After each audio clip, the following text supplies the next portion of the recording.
There will soon be someone new leading North Carolina's Treasury Department. They're in charge of monitoring state debt and the balance sheets of local governments.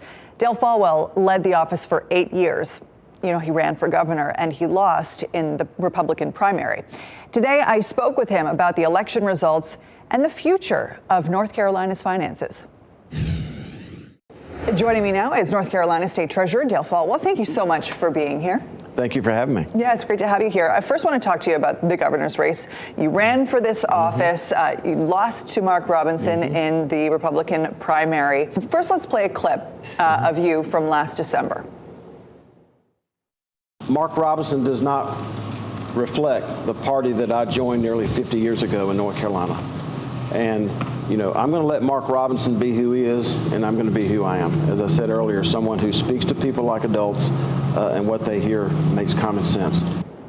All right. So as we know, Robinson lost by double digits in the governor's race to Josh Stein. What was your reaction to election night? Well, my reaction to both the general election and the primary election is that I think the Republican Party needs to be a party that talks about common sense, conservatism, humanity, humility, and ethics. That's the party that I joined nearly 50 years ago. And election night was obviously there was success at the national level, but at the state level, especially with the three top positions, it was a disaster. And I said all during the primary that I thought that mathematically this would be the last opportunity to elect a Republican governor in my lifetime. Do you have any certain frustrations about how things shook out and what could have been? Well, sure. You know, at the end of the day, this is biblical for me. The book of Mark says if you have talents, you have to get out of the boat and use them.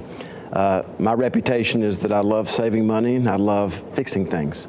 And I ran not to be called the governor, but to govern. It's a verb. We've lost sight of that word.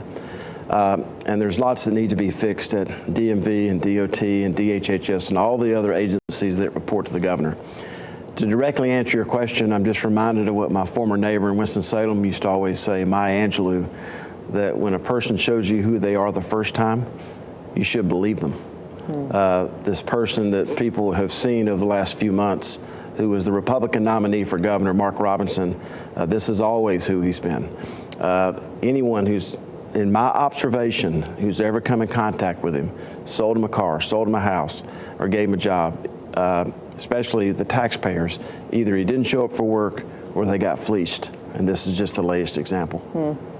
Let's look forward now. So you're the outgoing state treasurer. What is Brad Briner, the new state treasurer, walking into? Well, he's walking into what I'm going to miss the most, which is a great staff. We manage the 25th largest pool of public money in the world at the state treasurer's office. That's incredible. And what I'm going to miss the most in managing that $250 billion is the hardworking state employees who I stand on the shoulders of, who have kept us in the check delivery business. So he's walking into a good staff. But there's always going to be challenges and pressures.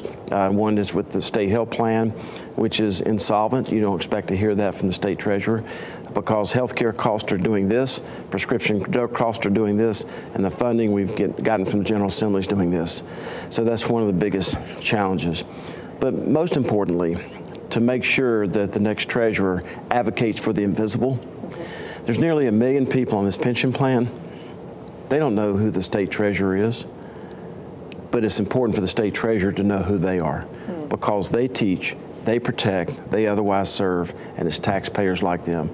And we never put anybody in front of those groups. Briner, the incoming treasurer, a fellow Republican, but during the campaign he criticized your office for not investing more in North Carolina's pension fund. What's your response to that criticism? Well, it's been said that, you know, we had too much money in the mattress.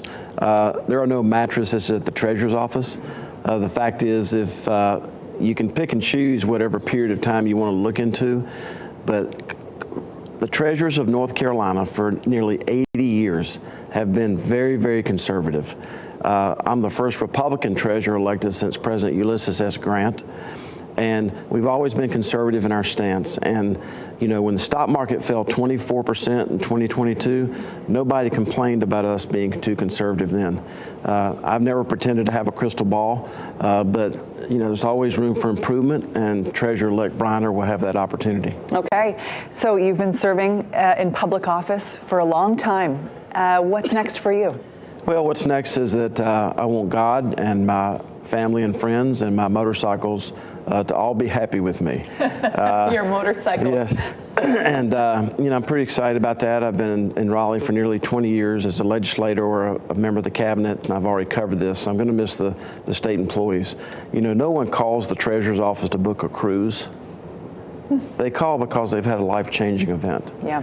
And the job that the people at the Treasurer's office do to lower the temperature so that people can get the assistance they need, that's what I'm going to miss the most. Well, I know you love your motorcycles, you love your yoga, you love your family, so I wish you the very, very best as you explore your next chapter.